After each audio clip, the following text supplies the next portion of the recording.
How are you? I'm here. I'm doing it. You know. Let's go. Like 3 in the morning. It's time for Dota. Yeah. What time is it in your part of the world? Is it some weird time? It's actually 3:22. Not even trolling. Is it actually 3:22? It is. I tabbed out. My computer clock says 3:22. Wow. Well. Now 3:22s in OG series. There wasn't really. The last series we watched against EG.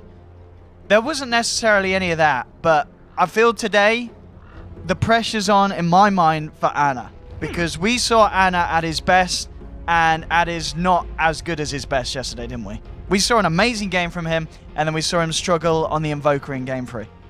Well, it was not only that, but it was the Morph too, right? He had the Morphling game and the Morph where game. he was also having a really hard time. I would probably say that game in particular wasn't really all his fault. Because no, absolutely not. No. The timing just didn't really fit the hero for what the pace of the game is being played at, and it just kind of got real messy for him real fast. But we're moving on here. Obviously, they did lose to EG yesterday, so they'll be going up against iG.Vitality, who I have not really seen a whole lot from personally. But after watching OG and Secret, obviously play their own games, I've just come to the realization that Western teams right now, at least, are just so much more reactionary than the Chinese teams. So I'm curious to see what Fly has in store here for this series. Yes, I mean, it really is, as you said. It's going to be all about how they react to what IGV do. I mean, iG.Vitality opening up with the Earth Spirit pick, something that we saw OG themselves run yesterday. And OG, they'll use this opening to get their hands on the Drought, and of course the Oracle, a hero it's like that the best was, hero against Earth Spirit. And one of Fly's best heroes at the moment, I'd say. Yeah, I mean, yesterday he had when they played against EG, the game they won, I think he was a roaming Oracle who got 3 or 4 kills on the safe lane PA of EG within the first 15 minutes. It was kind of insane. So if he has any performance similar to that, I think they're going to be in really good shape. But Oracle, just incredible against Earth Spirit in every conceivable way. You can dispel magnetize, you can make targets magic immune. He's pretty much the whole package. It's like picking Oracle against Darkseer, except maybe even worse for an Earth Spirit. Yeah, I mean, with the Oracle pick as well, I mean, thinking about the other meta picks, obviously, Shadow Demon's still in the pool. They can't pick Shadow Demon, though, so I think iG.Vitality most likely would ban it in the second phase instead of taking it here. Because if you pick Shadow Demon and Earth Spirit together, you're kind of... You just give away your entire early game movement capabilities. It's like, okay, we can expect this from the rotations, and then we just know what to prepare for. It's just giving away too much too fast. So the Tide comes out. We saw it used in the last series, actually, against a Drow strat to great effect by Secret. And it's just something that kind of slows the pace of the game down, and also can, if you get an early mech, you can do your own pushing, you can counter gank and defend your towers and whatnot. So it's a very solid pick here, coming in from iG.Vitality. Well, here we have the third ban now from OG. As you said, obviously in this game, they're not necessarily going to be worried about IGV picking up an SD. In that case, what the kind of other supports that come to mind that you feel that OG want to be, they don't want to have picked against this Drow strat they're running? I don't know if they're necessarily going to focus supports, because Earth Spirit's kind of already the roaming potential hero, and a lot of the time what you do is you ban the heroes who can apply pressure to lanes, not necessarily be like a mid-game or a late-game kind of scaling support, for example. So I think maybe they look to stuff like PA. I don't know if iG.Vitality play it, but we've been seeing a lot of PA recently from the other teams, and I think it actually matches up very well against what OG currently have, because you have something to close the gap to get onto Drow during team fights, and you just have that ridiculous chasing potential, and you have a really good team already who's going to be building support items like Mech on Tidehunter, for example, and having the Ravage to fight around. So if I'm OG, I'm looking at stuff like that. But again, it depends on what Fly really prioritizes and the biggest dangers of his strat. So he is going to at least ban a core. And Slark is pretty much just as mobile as a PA in a lot of cases and can be very hard to kill. And IGV now looking to see what they can take away from this Drow Oracle and such. I mean, obviously one of the heroes as well that we've seen quite a few times being picked up with Drow lineups is something like the Axe as a bit of a frontliner. And we have seen many games in this LAN where Axe has been a huge issue. If you're IGV, are you worried about an Axe? I mean, you've already got 2 melee heroes. Is Axe something that's going to come to mind? I do think that he's really solid. I think the hero's just strong in general. It's not necessarily that he has to be behind a Drow strat. It's just he's good. And he always gets a lot, even if his lane's not, spectacular. We've seen a couple of people play it so far here at the MDL, and pretty much all of them have had standout performances. So I think it's more attributed to just the overall strength of the hero. And I don't know if I've seen S4 in particular play it yet, but I do think that it's probably in his arsenal because it's one of those initiation heroes, and he loves them. So and there's one of them. I mean, you're talking about what would be in his arsenal. The puck certainly would be something that comes to mind with S4, and a little bit of a shame it's getting banned out. I guess there was, you know, by all means, every chance they pick it, they've got S4, they've got the Drow, or a puck would have been nice. And I guess it's another one of those heroes that can kind of mess with supports like Earth Spirit. Well, I also, you could assume that it could be offlane or mid, right? Because I mean, he has Drow Aura. Yeah, I guess Anna could. So yeah. It's kind of one of those things where you're just really worried about OG being able to take fights. Because one of the scariest things about draw lineups when you have a hero like Axe or Puck is it gives you the picking potential that pretty much guarantees a building. Yes. So when you get a kill, you just get the objective right after the fact, and that makes it much more devastating of a combination. And I think that's what, you know, iG.Vitality are more scared about right now. Sniper is a bit interesting. It is very annoying to push into when it comes to high ground, especially since the addition of things like Dragonlance, and he can hold high ground like nobody's business. That's probably Sniper's best attribute, and a lot of Drow strategies can fall apart when you're trying to break those tier 3s. So I kind of get where Fly's coming from with the ban. Yeah. It's just not something we see a lot. I mean, the thing is, I'm looking at this game. I don't think we've seen OG necessarily do it in this current iteration, but I mean, you've got an Oracle, a Drow. Huskar is in the pool. If you're iG.V, is there a bit of you that's like, we don't want them to have the option of going a Huskar lineup? I mean, they banned the Medusa. I mean, do you think OG could pull out Huskar in a game like this? Or is it not something... I mean, as I said, because this isn't necessarily... It's not going to be the pick. Okay, they go with Vanna's OD, which is understandable after, obviously, the performance we saw yesterday. So no Huskar. I mean, today, Huskar would have been okay. Yeah. The thing about Huskar is they like iG.Vitality haven't picked any of their cores yet, so the 1 and 2 position are still open. Yeah, so they could which means that it's a lot easier to counter pick with like an Ursa, or you know, they themselves maybe still looking for the PA, stuff like that, which can just completely crush a Huskar pick. It just really depends on, you know, what iG.Vitality feel comfortable playing. And like I said, I haven't seen really many of their games, so I don't know what they're going to gravitate towards and stopping this kind of onslaught here that OG have going. But right now, it looks a little bit scary, so they're going to go ahead and get their hands on a Juggernaut. I would say that iG.Vitality are picking, like, not necessarily super standard, but they're picking very safe heroes. And I think against OG, when they have this kind of draw strategy, it can be dangerous to fall into that trap, because right now they have 3 melee. I don't see anybody defending towers right now against this early push of OG. They're really reliant on winning their lanes and trying to take team fights, but it's a bit concerning because I think that OG, they can kind of just take all your towers by 15 minutes if they get a good start. And I mean, with this third melee, you know, Axe is still there if S4 wants to play it. And as you said, you know, the Juggernaut pick maybe more of iG.V's comfort rather than reacting to what OG have, because you look at the lineup and, you know, they've got ways to win the lanes. They've got the saves from both Oracle and OD with the Astral, so Jug's always not going to have the easiest times locking on, and there's your Axe. It just fits so nicely here. And I've got to say at the moment, I know the draft's not over, but I feel that OG's lineup is very, very strong, especially just going on the player to hero performances that we saw yesterday.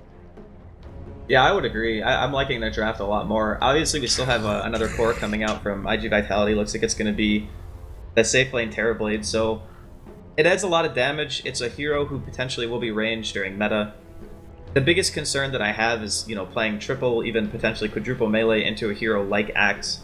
You know, he can pressure the lane very hard. If OG decide at some point, because I think that the last pick is most likely from iG.Vitality going to be another support, they can even do like a dual off lane and just go for hard pressure, because Axe +1 and having that Terrorblade down there can be crazy. I mean, heck, what's stopping them from just picking like a Dazzle or something like that and just 5-man Dota from like level 7 on the Drow? It would be so incredibly hard for this team to stop. And that's my biggest concern right now for iG.Vitality. This final ban from OG. I mean, still looking to take away that second support. Actually going to ban out the Silencer here.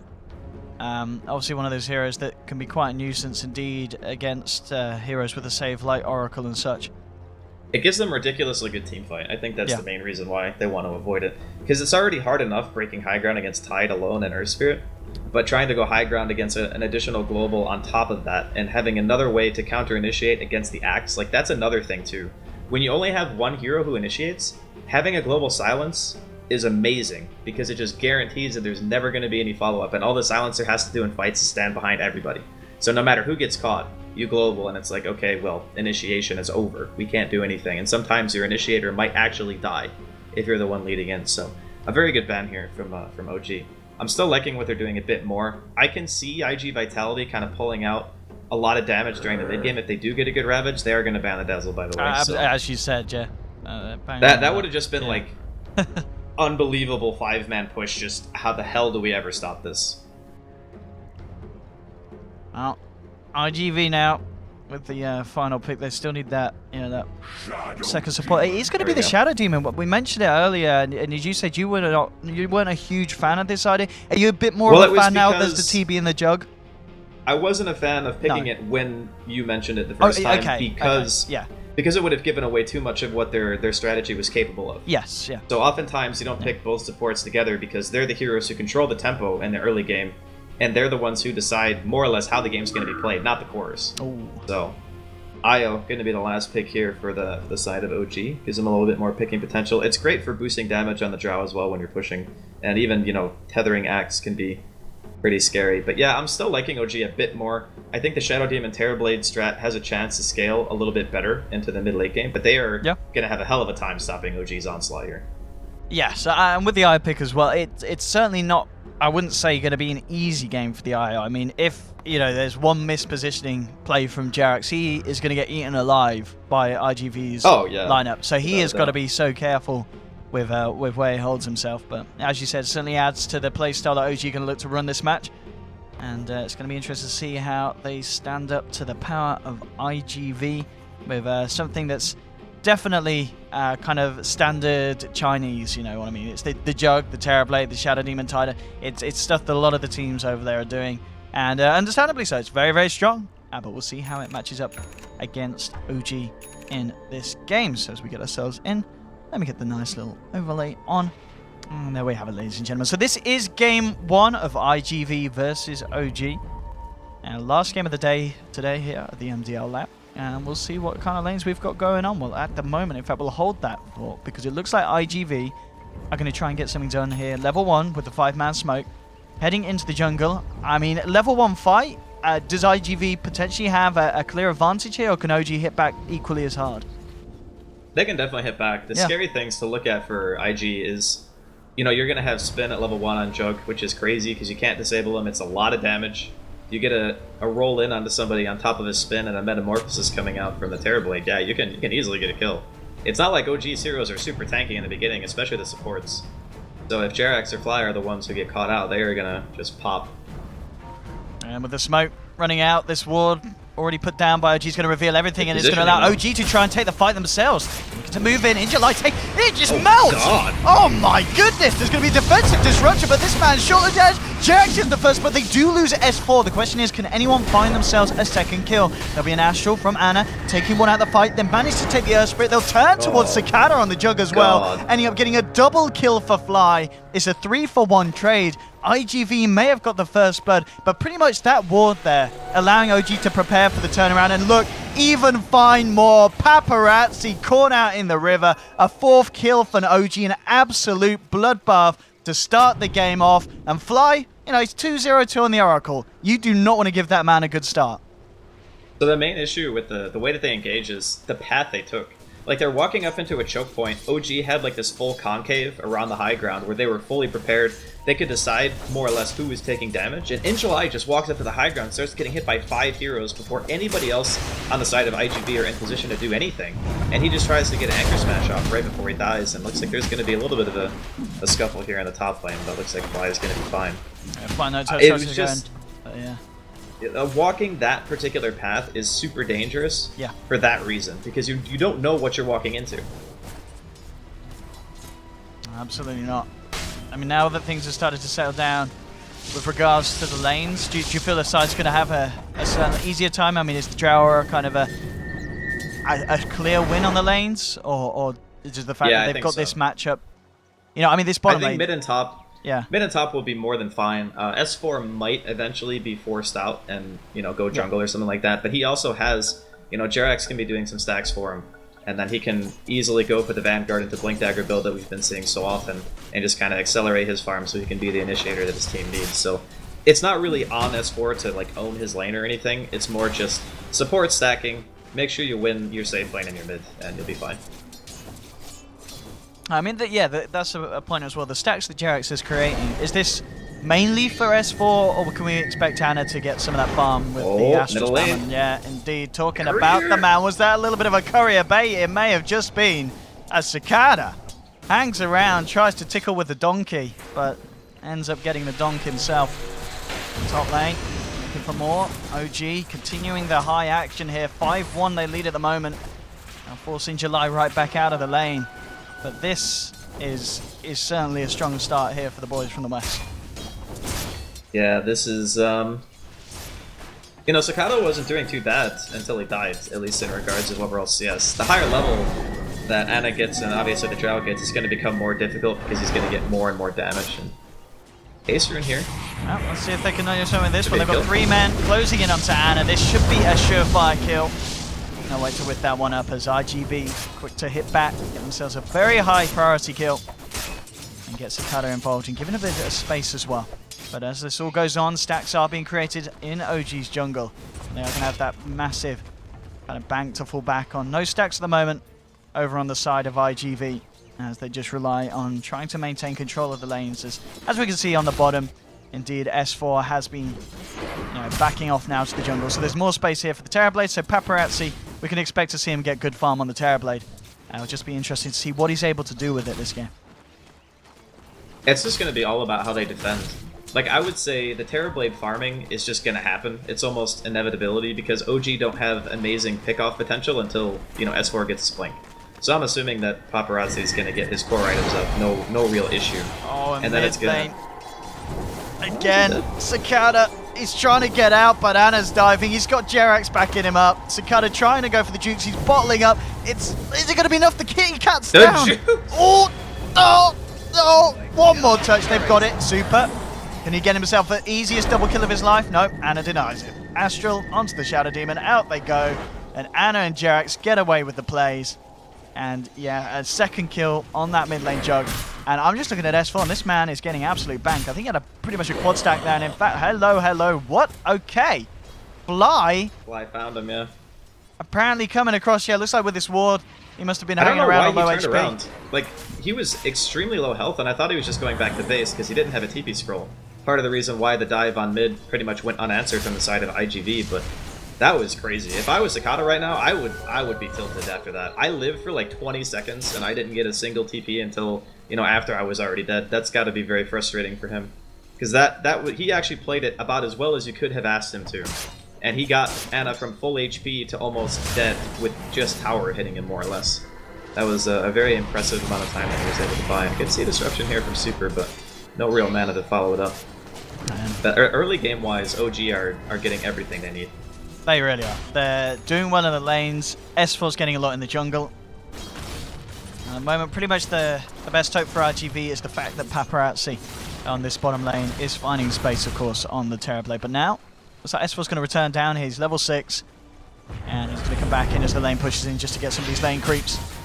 And hang around a little bit. It has to be careful, though, because Dogfight's coming over on the Spirit, and Super's still in the neighborhood. Looks like Jerax is going to move over as well, just to provide a little bit of a backup in case iG.V do go in hard on S4 on this bottom lane. I mean, this is a very dangerous dive. I think that iG.V are going to be keen to that. They have 3 in the area, though. But I think Jerax already revealed himself with a Spirit, so they know exactly what they're getting into. I think it's really hard for iG.V to be efficient with their supports in the early game, unless, like, you know, Super is going around stacking and stuff. But if he's not constantly watching mid, we saw how heavily OG are prioritizing that matchup, already killing the Juggernaut, you know, 2 times additionally after the first little skirmish in the woods. So it's hard for iG.V. They're kind of getting outpaced here in the early game, and OG's lineup is going to hit its peak much faster than what iG.V is going to be able to. So I'm a little bit concerned, especially after that first fight. That was like, what, 4 kills pretty much? Yeah, it pretty much. It's a bit of a bloodbath. And it's certainly continued OG's way. I mean, because he flies constantly kind of back and forth across the map around this this stack and an ancient area, just in case he finds anyone. In fact, he is going to find Super, but Yeah, on his own, not enough lockdown and kill potential to take down the Shadow Demon. The Ancients are being stacked now by iG.V. This guy says no. Ancient Granite Golem refusing to move. Yeah, what's up with that? Why the heck didn't I don't know. This game has so many like small bugs that just don't make any sense. Angeli needs to be careful here. Fly's line level 3, but he can still front load a fair amount of damage, and marksmanship is up too. iG.V, I think they've caught onto what Fly's doing. They're coming over. Smoked. Actually, no, maybe they're not aware of Fly. The smoke. Fly, you sneaky little boy. Man, that ward is actually so good. His positioning too. He's just playing around the ward so well because he realizes that if they want to gank the draw, which No-Tail might still be dead. Yeah, I mean, they had eyes on this. Oh, No-Tail. Yeah, he's gone. I don't know how he dies like that. That was actually pretty bad. They should have seen, yeah, they definitely saw the smoke come off under the cover of their ward, so, just, It could have been miscommunication. He might have thought that Jerax would have been able to tether to him, and he would have been able to get away, but unfortunately Jerax doesn't have boots. So if he had boots, maybe he's able to tether in time, get the overcharge off and heal him a bit, maybe get the save. But miscommunication, maybe No-Tail stayed too long. That was, oh, Skyler looking for the Omni here. He can't play his way out this one, or maybe he can. Oh, no, he can't. That's pain. But it should be he's fine. got a DD. Oh no, he's not. He's got to stay away from that cliff, son. The ball remains. That was an interesting exchange there. But yeah, a couple of really important kills going the way of iG.V. Now look at this mid. They're going to try and make a bit of a go on Ana. Stun. It's going to connect. But yeah, not quite enough damage. And Fly's there as well to back him up, so they're not going to be able to do it. In fact, at the same time though, what Jerax and No-Tail able to find themselves the kill onto Cicada. Now they'll sweep around towards the mid. It's a very messy early game from both teams. It's just absolutely all over the place. OG is still obviously getting the advantage, and No-Tail making the proper rotation now after dying in the top lane. He has 4 points in precision aura. He's got marksmanship. He just wants to hit buildings at this point. You don't really like. A lot of teams, I think, underestimate how much pushing power you actually have just as soon as you hit level 7. And you're getting like even half the tier 1 down basically in one fell swoop before he makes his way back towards top lane. So getting some damage in. Still waiting on the side of OG for Jerax to hit level 6. And then, you know, obviously Fly is hurting a bit for levels now, but I guess No-Tail's going to give him the lane. So he'll be able to eventually get that false promise, which will help out a lot too. That's all with the Vanguard now complete. They don't have any... Oh, okay, they've just got a double stack of Ancients over on the side of OG. Jerax getting some nice deep wards down. Does have eyes on Cicada, but unlikely to want to do anything, even with the help of Ana here. Well, they might try, but there's 3 heroes on iG.V here. Ana's got to be careful. Ana in a bit of trouble. Demonic Purchase down. They'll jump 40 Astrals himself. Look at these TPs. Everyone's coming in on the side of OG, and iG.V realize it. They just back away. They're not going to go in more for that, and it's I think the they wise just lose decision. their tower now, though. Because, I mean, what are you going to do against this 5-man? You don't really have the damage to fight into this. I think you just lose your building. That is not a favorable exchange from iG.V at all. Even though OG commit a lot of teleports, obviously they get what they came for. Well, they get the Ancient stack as well. S4's just picked up the Vanguard, so he can take it. Oh, they know Angeli doesn't have any mana. Angeli can't even TP back to base. They're just going to steal this because he's showing on lane with no mana. They're trying to come in and stop it, but they may pay out with their lives. The good silence, it's not going to be enough, though, to stop just the punches. Coming down to Super Cicada, comes in with the Omni, takes down the Aya, but now he's surrounded by 4 of OG and S4 with the body blunks, the dog down. Oh, no. Not how iG.V needed to do that. That was a really big mistake from iG.V. I mean, it's a very small thing, but when you're playing a hero like Tidehunter, and your hero is incredibly important to the defensive towers, as Paparazzi might actually be dying here. Anna? What's happening? Why'd he turn around? Oh what? Oh, Jerax, he's solo kill. He was trying to bait him long enough for Jerax to get there, but what the hell is going on? His bait resulted in... yeah, I don't know. There's got to be some, like... Meanwhile, top lane, there's another fight kicking off. In July, he's got mana. He hasn't got any health, though. OG, take him off the map. This is one of the messiest games we've seen this LAN. It's only 2 days, but this is... I'm not going to lie to you. Yeah. This is clowny. What the hell is going on? I mean, I can kind of get where Ana was coming from with the bait. You know, I'm sure Jerax is like, I relocate, I'll come in and then he just tries to keep him in the area long enough for Jax to get there and just accidentally eats another auto attack, which kills him. I mean, I can forgive that, but contesting the Ancients when you know your Tidehunter has no mana and can't even TP back to base when you're fighting like pretty much 3v5 because Paparazzi was pushing the tier 2 bottom, that was just a bad call. Like, there's no way you ever can defend that. Oh man, and now what? 11 minutes in, S4, Blink pretty much complete on top of the Vanguard now. That's pretty terrifying, especially with just the way that we can expect an Axe to just have his place in these games. We've seen how much an Axe can do, and I think this is probably the fastest Blink Vanguard that I've seen this lap. It's incredibly fast, yeah, and he's going to be able to escape the smoke as well, so... Another move here by iG.V. They have meta up in about 2 seconds, so they might still be able to get the tower. I think OG might take this time to either go for a counter tower or just go straight for Roche. They also have an Ancient stack that's being done as well for S4 to get even more out of control. So, you know, in the grand scheme of things, OG are just playing a bit more efficient. Sure, Paparazzi's sitting at the highest CS right now, but in regards to overall game plan, I think OG are just going to hit their stride a little bit too quick. And the Tidehunter doesn't have Blink yet, he's going to the mech route, which is fine. But I'm still... They need OG to mess up at this point. Because this is when it's going to start to be 5-man Dota. And it's going to be down to, can you land a good Ravage? You know, do you get picked off by S4, who is currently looking for a straggler here in this top lane? He's on his own at the moment. He has got the rest of the team moving out in cover of smoke. Well, Now Jax they're has near a enough to help. regen and relocate, so... Yeah, they can help him. And immediately S4 goes for the Shadow Demon. Backups there with the Silence. Supers out. Now we can expect the rest of iG.V just to scatter. Get themselves out of there. And that is indeed the play as iG.V back off. As you said, iG.V need more time, more space. They do still have Paparazzi at the top of the network. He is keeping up very nicely in farm on the Terrorblade. It's just elsewhere in the lineup that the team is certainly suffering at this stage. The issue is even though he's the highest net worth now, well, he might just be dead. That's one. We'll see what happens. That's the call. There's a relocate coming through as well. No tail turns up. The Silence is there. S4 sending it up across the map, allowing for these relocates. And just OG continuing the momentum, taking down that hero that, as we were saying, is the only one that's really doing well on the side of iG.V. Yeah, it's not just that, though. It's even if you're farming extremely well, there comes a time when you're going to start losing all your towers because the Drow strategy is going to be fully online. Like, only 150 more experience until No-Tail's got level 2 marksmanship. That boosts your damage even more.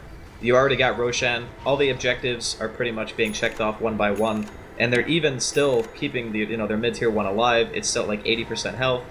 iG.V don't really have the greatest team at punishing in regards to push, except for Paparazzi, and he needs to be in position and alive to do that. And also consider, for him to do that, he needs backup too because they have a relocate and an axe. And if he gets caught by that, he's gonna die. And look so at Jared. Yeah, the man's got a mech before the Tidehunter.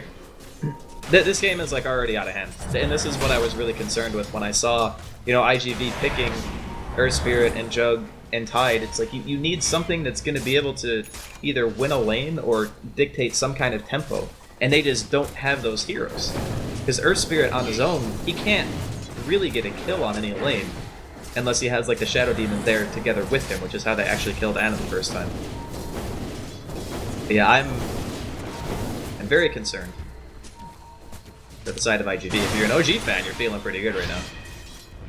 It certainly seems to, indeed be the case. Top lane iG.V trying to poke a little bit at the tier 2, but understandably they've got to be very scared of OG reacting.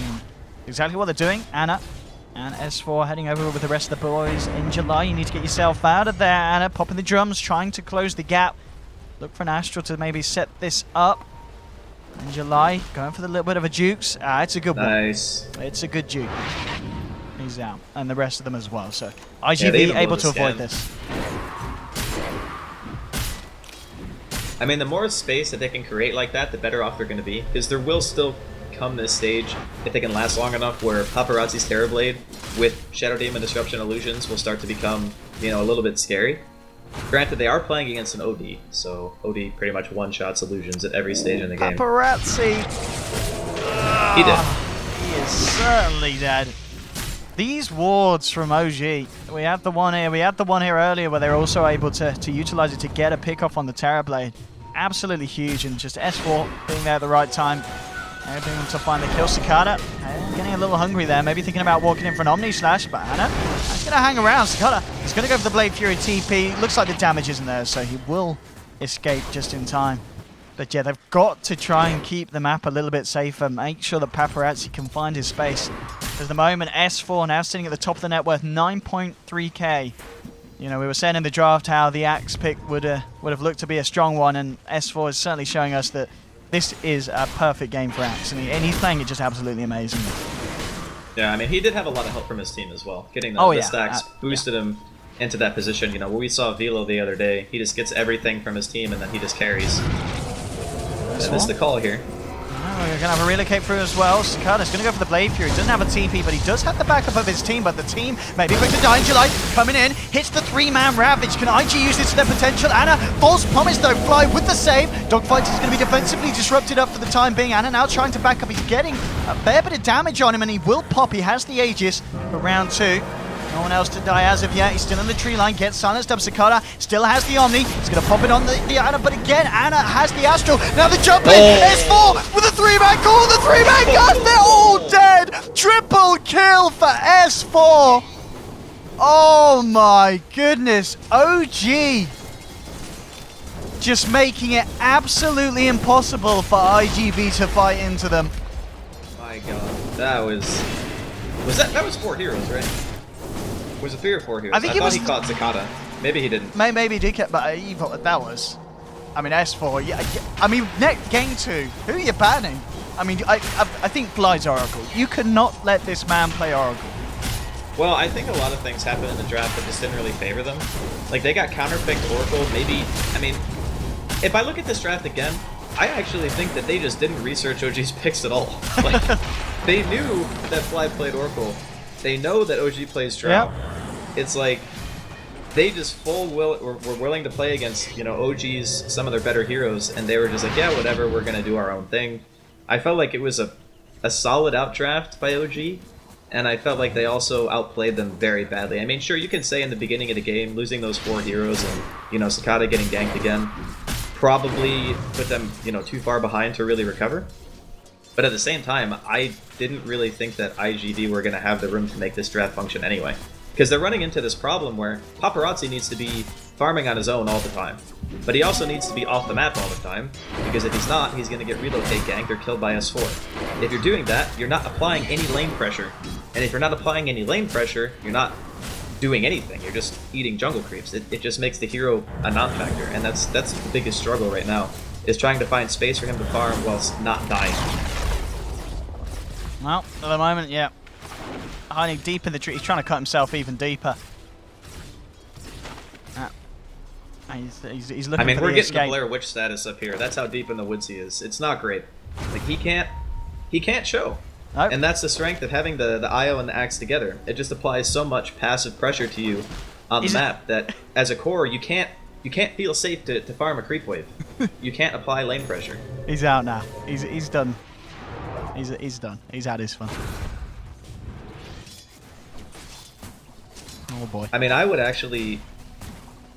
I don't really think any team with this lineup would be able to make much more happen, barring like the early game fight not going so badly for them. Like, that's probably the one thing where you can look to and say, okay, maybe if this didn't happen, our game would have been better. Or maybe if we didn't try to contest our Ancients 3v5, when we didn't have Ravage, or even our, you know, Paparazzi Terrorblade at the team fight, maybe this game would have went better. It was more than just the draft, but the draft definitely had a lot to do with it. iG.V, well, let's take a tier 1 from the mid lane, but of course up top, tier 1 and a tier 2 going down. S4 has just picked up the BKB. I mean, 20 minutes in. Blink, Vanguard, Blade Mail, BKB, absolutely ridiculous for this Axe at this stage. Definitely to stop the push. Oh, Fly. Oh, hello. Well, they're actually a little bit scared about taking him down. They hit the stun. They kind of backed off. And what? He's going to get out. He's going to get out. Oh my God. Oh, shoot. Detection, boys. The whoop. Oh. Yeah. Dude, he is so farmed too. He's got Glimmer Cape and Ether Lens. Jesus. Oh my goodness. Take some of these items away. Nerf Fly. It's actually insane how much money he has as an Oracle. Normally that's the one support who pretty much doesn't get anything, because he just doesn't have any way of clearing the wave unless you're spamming like Purifying Flames on range creeps. And if you do that when a core is around, he probably isn't going to be your friend for very long. They needed another good Blink Ravage, similar to the one they had when they were defending the tier 2 bottom. Like, that was a bit of a glimmer of hope, because they managed to take down Ana. If they didn't have Aegis there, they would have defended. It would have been a successful fight from iG.V. If they can replicate that scenario where OG get very aggressive and can get another Ravage like that, it is possible for them to turn it, but the BKB being finished on S4 as well, that's... How the hell do you kill that hero now? This is getting crazy. iG.V needs something huge. They need that, you know, 12-man Ravage. That's what they need. They need something. They need a miracle. The man needs a refresher somehow. Is he still building his mech? He is, isn't he? Yeah. No. He bought the chainmail and then he decided that to go for Blink. Having the mech probably wasn't going to work because they needed some way to actually start the fight. So he went for the Blink, which I think is the right call. No question. He can make another big play. In July, he's thinking about the jump. He's not going to go for it as of yet. He's holding off. And this is another problem too, is that once the lineup of OG gets to your tower, and they have that really nice concave, it becomes increasingly difficult for a hero like Tidehunter to initiate, especially when you have like this other melee core like Juggernaut. Oh, look at this timing. Fly. Roshan, please. Oh, there we go. Oh, he pinged it. He saw it. Okay. Yeah, he pretty much just typed into the console spawn Rosh or something there. Fly with the hacks. And OG. I don't know what they're supposed to do. Okay, they're gonna go for the last ditch effort here. They know that Rosh is gonna be up soon, so they're gonna 5-man smoke. Oh, can they actually get there in time? It's falling pretty fast. I think they can get there in time. They're gonna get there in time. They're gonna get there. So this is gonna be the fight. In July, leading the way by S4, blocking the way. Here we go, there's the jump, the Ravage comes through, it's come up, but the BKB was already out from S4. Looking to lock down dogfights on the back of it. Fly has his eyes on In July. Ana still in the pit. Paparazzi moving forward with the Metamorphosis. OG coming down, sweeping across. They're trying to push him back out. Sakata went for the Omnisash, but again, the Astral stopping the damage of it all. Nice boulder smash holding Ana back. S4 in the front of it all. He's been silenced, but the Gust from No-Tail, they take down Sakata. They've found one. Can they get themselves anything more of this? iG.V still holding their ground. Paparazzi trying to man up against No-Tail. Dogfights rolls in, but Ana drops the Sandy. Paparazzi, though, steals the life of Ana. Turns red. Can they kill OD? No. Forced out. He lives. The dog from S4 takes down Dogfight. And OG, they do it again. iG.V tried their best, and they know it's all over. They tap out. GG, well played. 22-6. OG with some incredibly farmed heroes at just the 24-minute mark. And game 2, iG.V need to switch up their game plan. I mean, the beginning of this game was very hectic for both teams. A lot of movement around the map, a lot of really weird engagements and deaths and stuff like that. But, you know, even after the draft, I would say that OG probably win this game most of the time, you know, just based on heroes. I think that maybe one of the bigger things, too, is, you know, In July just wasn't really on the same page with his team. It's a small thing, but like showing in lane like that, like he did top when they were contesting the Ancients and just proving that you cannot come to a fight, like stuff like that is very telling, especially to a team that has good communication. So I feel like that was a huge factor for iG.V this game, just not quite saying, okay, we need to fight this. It didn't seem like they really agreed on what the game plan was supposed to be, which is more or less just farm the Terrorblade and defend what towers you can. That's pretty much the only way they can play the game. So hopefully for the next game, they don't get Drowned. I assume it's going to be banned, unless their first pick, in which case they might take it themselves. It really is going to be very interesting to see, indeed, what they do ban after being taken down like that. But indeed, ladies and gentlemen, don't go anywhere. Me and Andy will be back very shortly for Game 2 between OG and iG.Vitality. And of course, at the moment, the series stands OG 1 game up. We'll see you guys in a few minutes.